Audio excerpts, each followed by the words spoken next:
앞서서 1절의 말씀에 보면 형제들아 내가 하나님의 모든 자비하심으로 너희를 권하노니 너희 몸을 하나님이 기뻐하시는 거룩한 산제사로 드리라니 너희에게 드릴 영적 예배임을 우리에게 가르쳐줍니다. 이것은 뭐냐? 하나님이 기뻐하시는 거룩한 산제사로 하나님 앞에 드려라. 이것이 바로 우리의 영적 예배임을 가르쳐 주시면서 영적 예배는 온전하다는 그런 뜻입니다.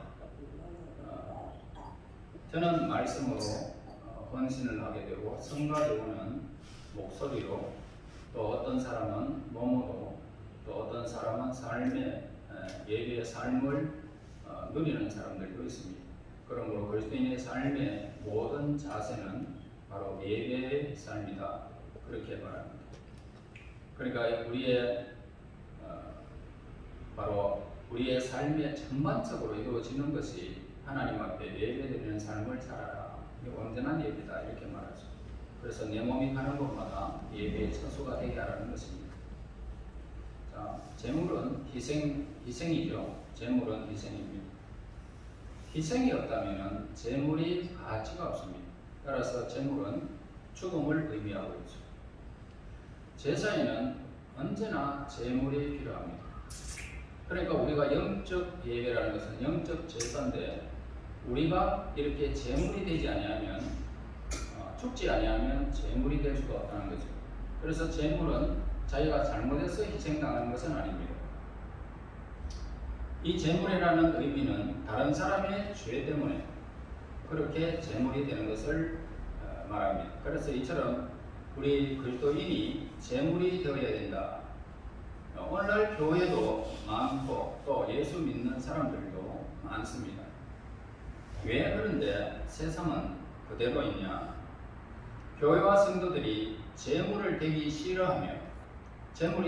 싫어하면 세상은 변하지 않습니다. 그래서 제물 되는 것은 쉬운 일이 결코 아니죠. 우리는 절대로 이런 쉬운 일은 아닙니다. 그래서 교회가 제물이 되면 온 민족에게 평안함이 이루어질 것입니다. 한 사람의 희생양이 있으면 가정이 행복해지죠. 이것은 지난 설교에서 제가 이렇게 1절 내용에서 말씀을 드린 바 있습니다. 사도 바울은 그리스도인의 행동의 원리는 두 가지라고 말하고 있습니다. 첫째는 하지 말라. 둘째는 해라. 이것입니다. 하지 말라 해라. 성경에 나오는 모든 율법도 두 가지입니다. 하지 마라. 그리고 이 세상을 본받지 말라. 이 세상은 우리의 삶을 살아가는 날 동안 많이 변하죠. 시대에 따라 가치관과 진리관도 달라집니다. 그런데 사람들은 자꾸만 세상을 따라서 살아가는 것을 즐기고 있습니다. 그러니까 세상 사람들도 이렇게 잘 가는 길을 우리 성도들도 마찬가지로 세상 따라가지 않으면 살 수 없다라고 생각하는 사람들도 있습니다. 그래서 세상에는 무엇이 따릅니까? 유행이 따라오죠. 하지만 진리는 어떻습니까? 진리는 영원합니다. 세상의 유행은 시대가 지나면 지날수록 자꾸 바뀝니다.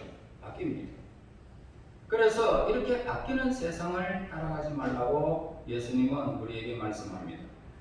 그 다음에 두 번째 원리는 적극적인 것을 말합니다. 자, 마음을 새롭게 함으로 변화를 받아라 라고 그렇게 말하고 있죠.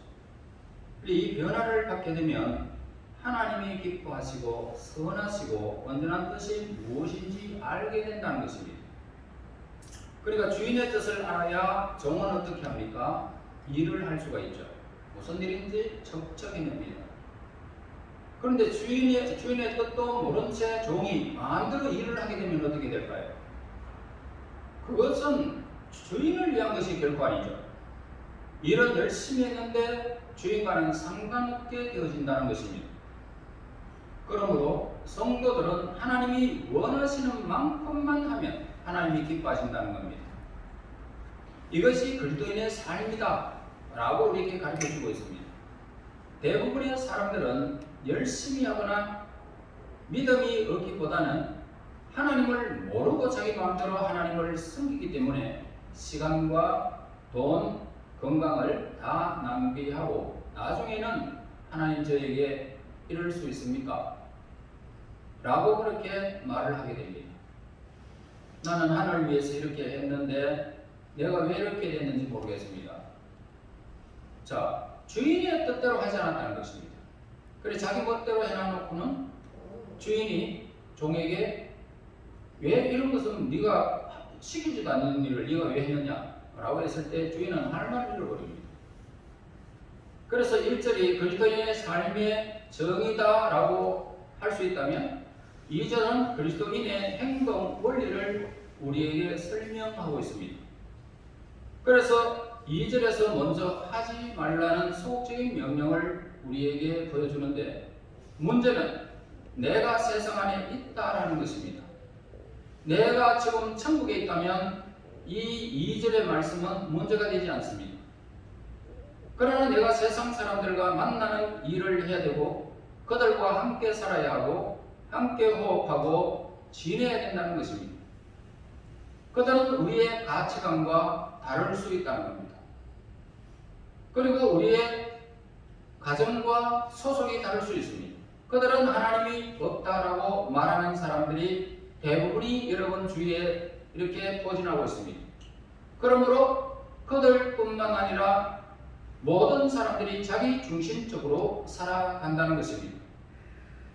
세상 사람들은 사람을 기쁘게 하고 물질 중심으로 살지만 우리 그리스도인은 하나님을 목표로 하고 살아가고 있습니다. 하나님을 기쁘시게 하는데 취급의 의미가 있다는 것입니다. 세상을 변화시키는데 내 삶의 의미가 있다는 것입니다. 그러나 세상은 그렇게 쉽게 내 생각대로 하나님이 원하시는 방법으로 살려고 해도 쉽지 않다는 것입니다. 이게 문제예요.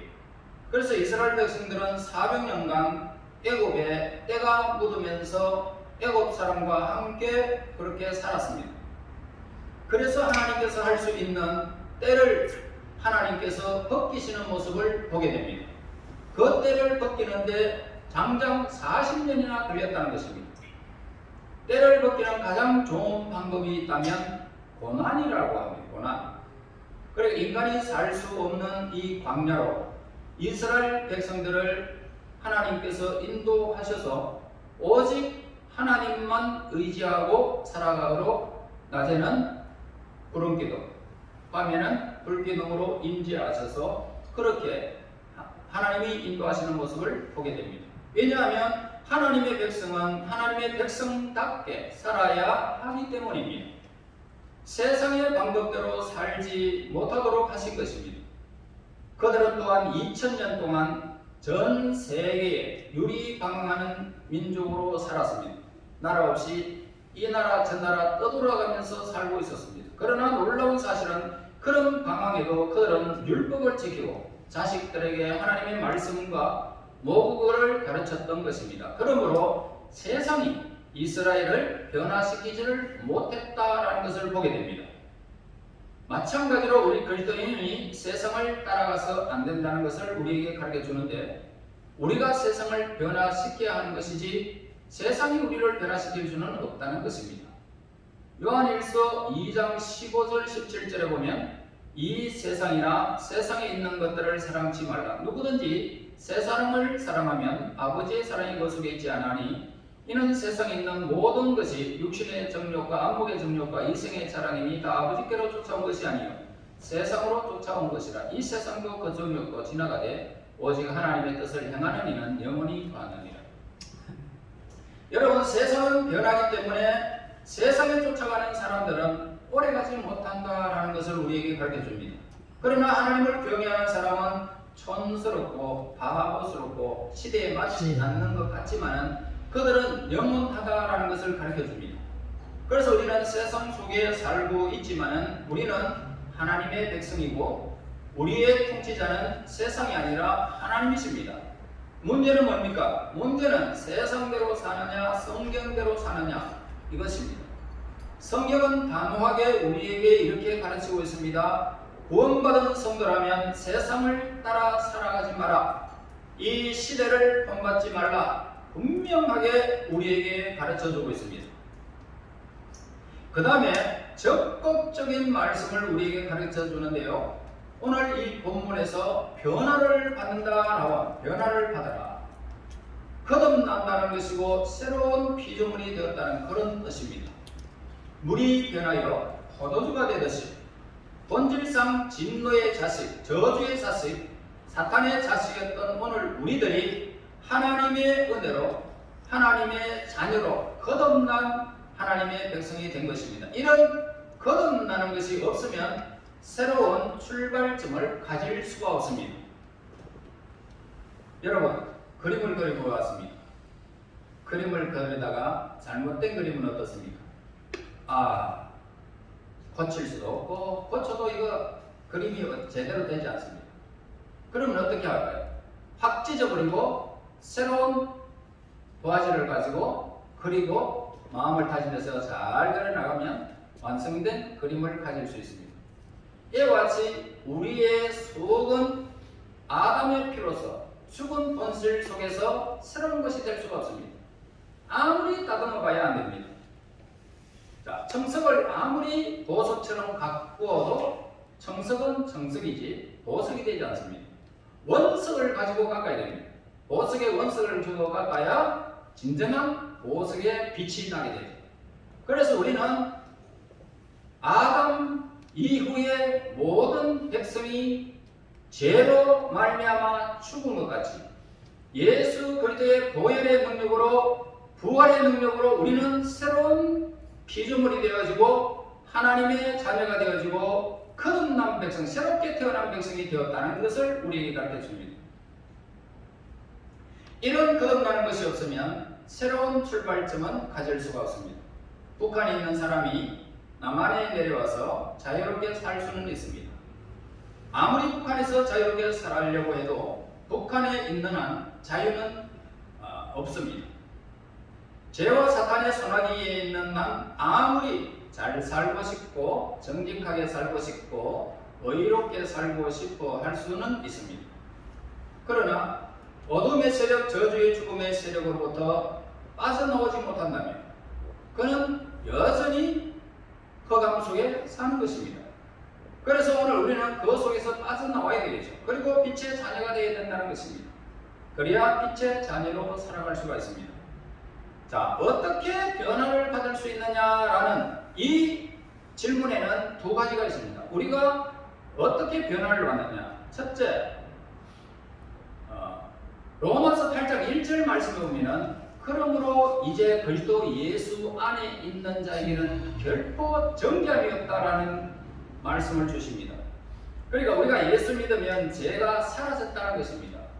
그리고 예수님을 영접하고 죄 사함을 받으면 생명의 성령의 기름 부음을 주신다는 말씀을 우리에게 하고 있습니다.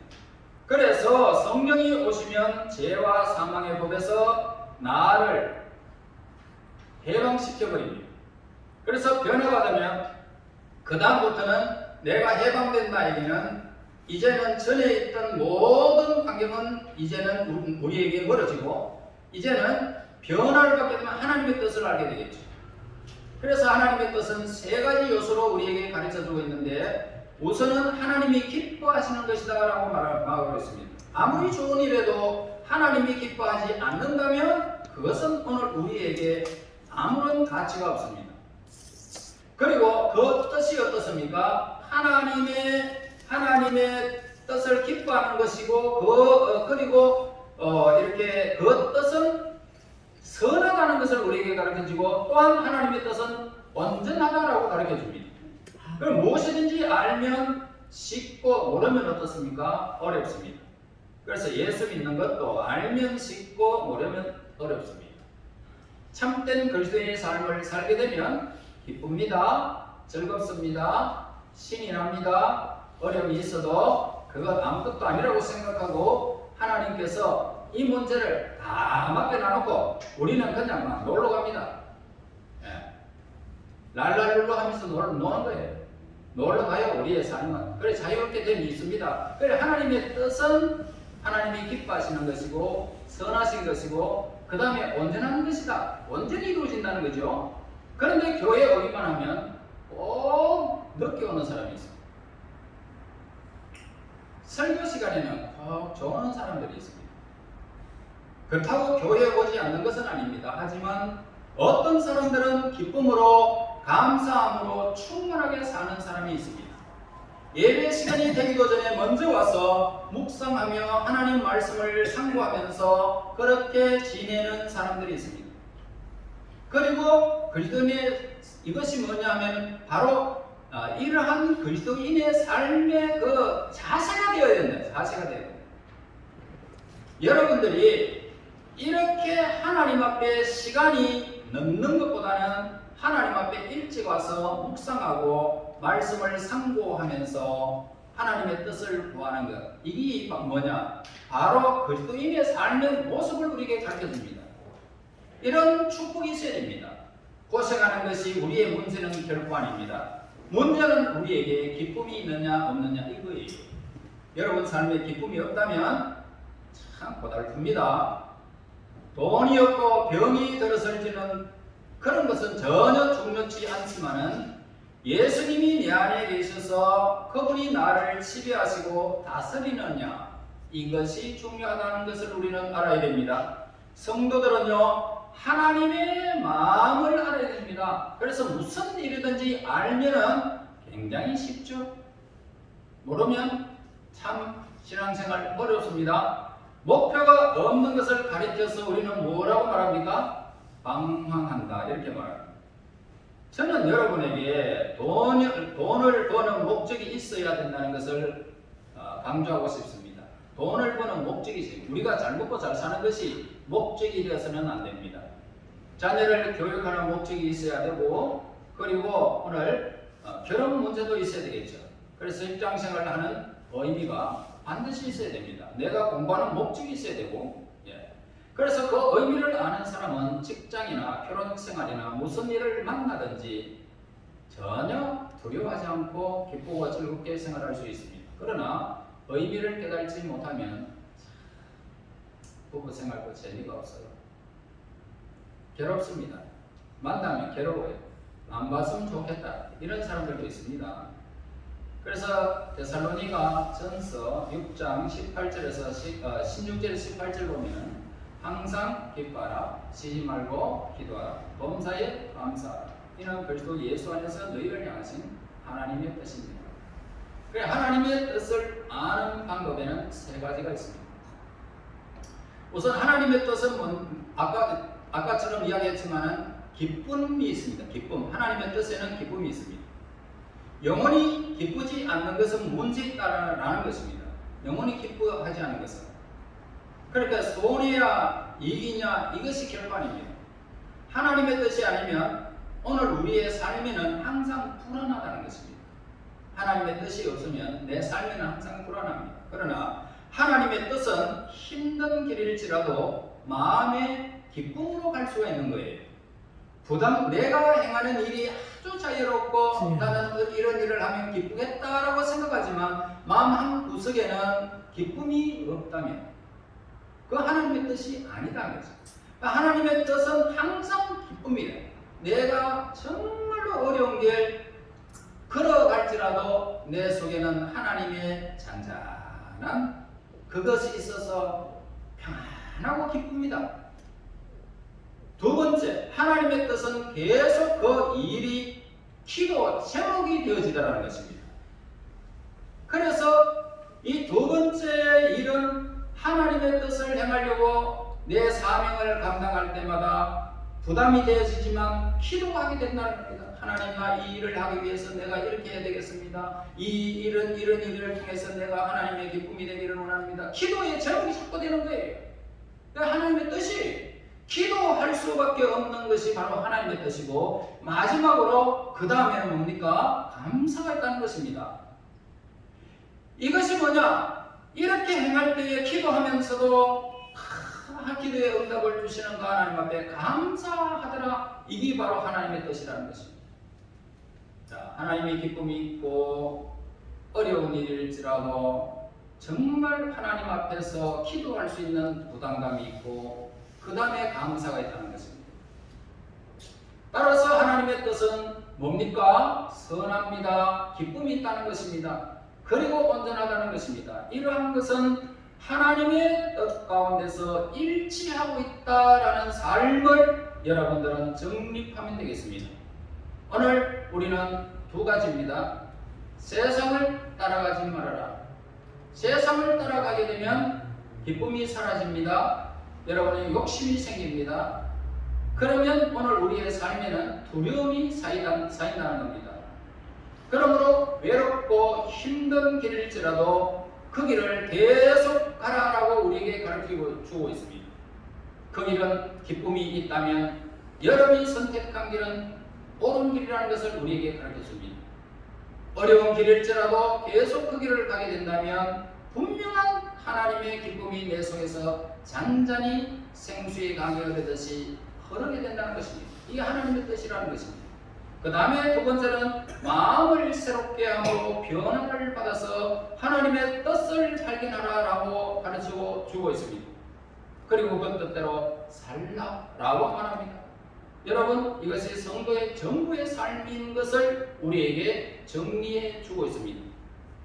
여러분들이 이 땅에 살아가는 날 동안 하나님의 기쁨을 선택하시고 부담스러운 일일지라도 묵묵히 걸어가면서 기도하고 그 다음에 여러분 속에서 모든 것을 이루어 가시는 하나님의 그 손길을 보며 감사하게 된다는 것입니다. 이러한 일들이 저와 여러분들에게 하나님의 뜻인 줄 깨닫고 이 하나님의 뜻을 준행하여 잔잔한 기쁨, 하나님의 뜻을 이루는 하나님의 선하시고 기쁨이 여러분 삶 속에서 이루어지시기를 예수님 이름으로 축원합니다. 아멘. 하나님 아버지 은혜를 감사합니다.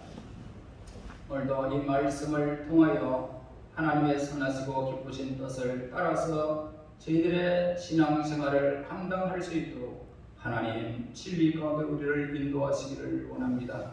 변화를 받게 도와주시고 우리의 생각을 바꿔지게 하시고 세상 따라가지 않게 하시고 하나님께서 원하시고 기뻐하는 일들을 통하여 온전히 하나님의 뜻이 우리의 삶 속에 이루어져서 하나님의 복이 우리에게 넘치도록 인도하옵소서. 예수님 이름으로 기도하옵나이다. 아멘. 360